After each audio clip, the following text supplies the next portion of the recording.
The way that I changed history was that I ran for Congress, and I lost. I ran for Congress 2 times since Bush has been in power.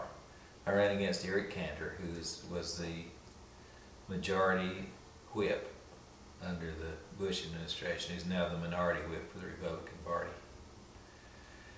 And there was a Democrat in the race. I was running as an independent Green candidate. I tried to become a Democrat, but they didn't want me. And then the way that I changed history was this. At the 2 weeks before the end of the election, I withdrew from the race after having put in about a year and a half and $80,000 of my own money and raised about $80,000 of other people's money, and having walked all the way from Stanley to Richmond, which is 138 miles, but I did it for publicity, and I got about a dozen articles and newspaper coverage, but I didn't have enough money. I paid for a study to have it. If I'd have gotten $1 million, I'd have had a chance, but my opponent spent $4 million, and I didn't have a chance. I ran all the time anyway, and I ran hard, and I had lots of meetings with lots of people, and I talked against the war and against all the policies and programs of the Bush administration.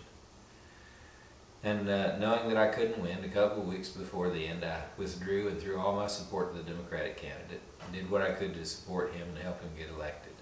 And in befriending him and in getting to know all those Democrats, it turned up at the end that there was a member of my party, an independent Green candidate, who got signatures all over Virginia in order to get her name on the ballot as an independent Green candidate for United States Senate. She was in the Senate race with Webb and George Allen. They had a debate. They excluded her from the debate, of course, as usual, as all independents are excluded. And then a few weeks later, when it got within 1 percentage point between the two of them, between Allen and Jim Webb, George Allen started courting her and asking her what she wanted in order for her to endorse Allen, if do something to endorse Allen. And he promised her that he would do her whole agenda of rail for Virginia and auditable accounting system for the Pentagon where she used to work and all that, and they were negotiating. There were a bunch of conservative Christians among the independent Greens, and they were in favor of possibly having her say, if you don't vote for an independent Green, vote Republican. And when they talked to me about it, because I'm the district chair for this district, I said, no, whatever Allen says he's lying about anyway, like all the Republicans are liars. And have you talked to the Webb campaign? And they said they had tried to and they were snubbed. And I said, well, try again. And then I sent an email to everybody in the Independent Green Party, and including its chair and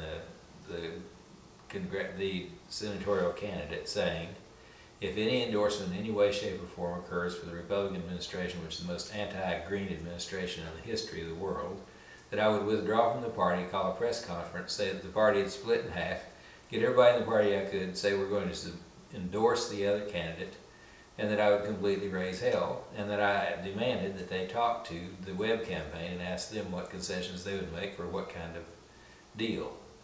And then I wrote my friend, my new friend, my former opponent in the Democratic Party, sent him a copy of the email, sent the email directly to the campaign manager for Jim Webb and all of them.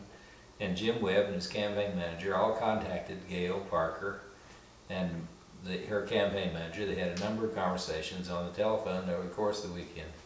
The Saturday before the Tuesday election on MSNBC, Gail Parker, with a whole lot of other people in attendance at a press conference, said, I'm not withdrawing from the race as an independent Green candidate, but it's a very close race, and since some of you are not going to be willing to vote for me because I'm an independent, if you do vote for someone else, at least vote for a change.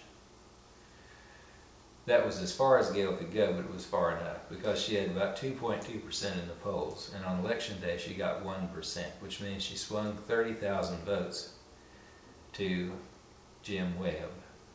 And the conservatives among the Greens went ahead and voted for her. So she took about 20,000 away from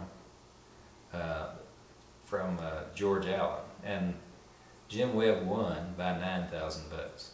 So, and he happened to be the one who changed the balance of power. It was the last race determined. It was the second closest Senate race of the whole 2006. And he changed the balance of power in the United States Senate. because of my communications and my being in the field. That is, field politics is that even though I couldn't have any chance of win, I heated up the center and expanded to the periphery in terms of talking to lots and lots of people about how cruel, ignorant, heartless, stupid the Bush administration was. And I contributed my energy, my money, everything that I could do. I borrowed money on my house.